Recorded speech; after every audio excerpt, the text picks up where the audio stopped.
In 2008, a film stole Sundance's heart.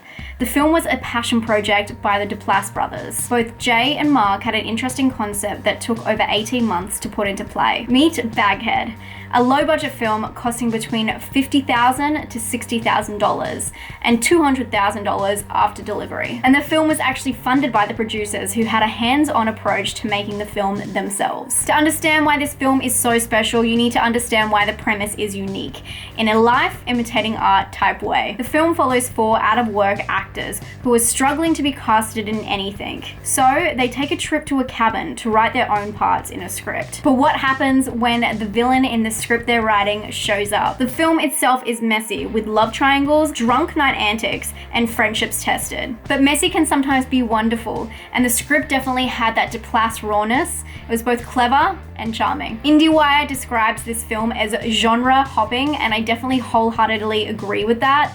It was both dark, a little bit disturbing, also fucking funny. It was like a dark comedy with horror aspects. So if you're looking for a slasher or a jump scare thriller, look elsewhere. This story is solely about the characters and relationships. And in the film, they do actually address this. They point out that they should be writing a relationship script. This would actually highlight their acting abilities and push them further, which again is a nice life imitating art moment. Something this film does well as a low budget movie is strip the characters back. The vulnerability of the characters is both fascinating and refreshing. I haven't seen a film for a long time that really puts the characters out there, authentically on the table, cringy, awkward dialogue, and it's all in their faces and there's nothing to hide behind. And that is authentic storytelling. That's the truth.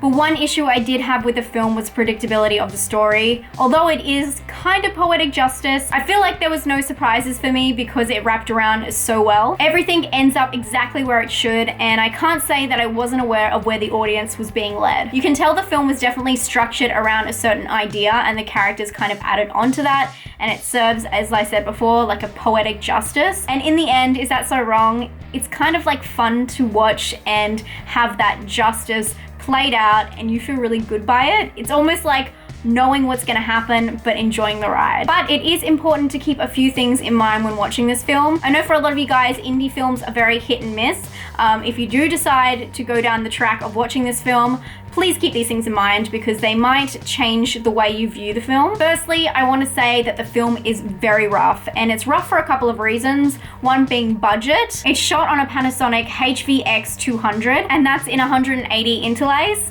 and it was also shot within 3 weeks. Also, the casting. Duplass says that we didn't like the idea of the movie about non-successful actors being played by successful actors, and we wanted to make it fast, so we decided to make it ourselves. And lastly, keep in mind the location. There were no permits for the shoot, and every member of the cast and crew served as semi-producers helping complete the film. And here's some things not to expect out of the film. Don't expect Hollywood stereotypes.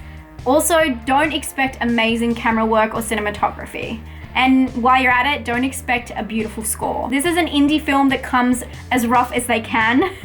But if you're a fan of Creep and the other Duplass films, I would highly recommend checking out this film because it definitely shows their roots, and it does have a few aspects you can see that Creep definitely drawed inspiration from. I would say, as much as I'm glowing about this film now, when I was watching it, I didn't enjoy it as much because I could see the predictability factor, but I really did enjoy the rawness, and the characters were very authentic compared to everything I've watched recently. So for that, I am gonna give it a 6 out of 10. I'm gonna give it a scare score of 1, and originality factor, I'm gonna give, although it's very predictable, I'm gonna give it a 7. I do really recommend it though, guys.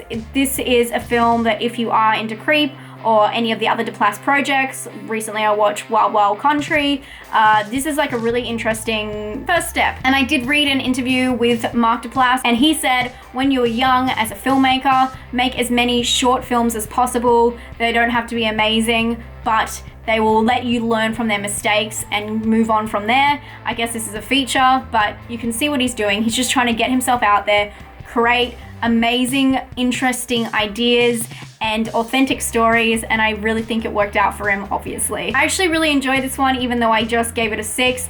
I just thought that the interesting story behind it and the authentic storytelling of the characters was done really well. Everything else was kind of predictability factor. But I would love to hear what you guys think down below in the comments. Let me know if you're a fan of Baghead, if you've seen any other Duplass films that you really like, let me know, and I'll talk to you guys very soon. Stay spooky. Bye.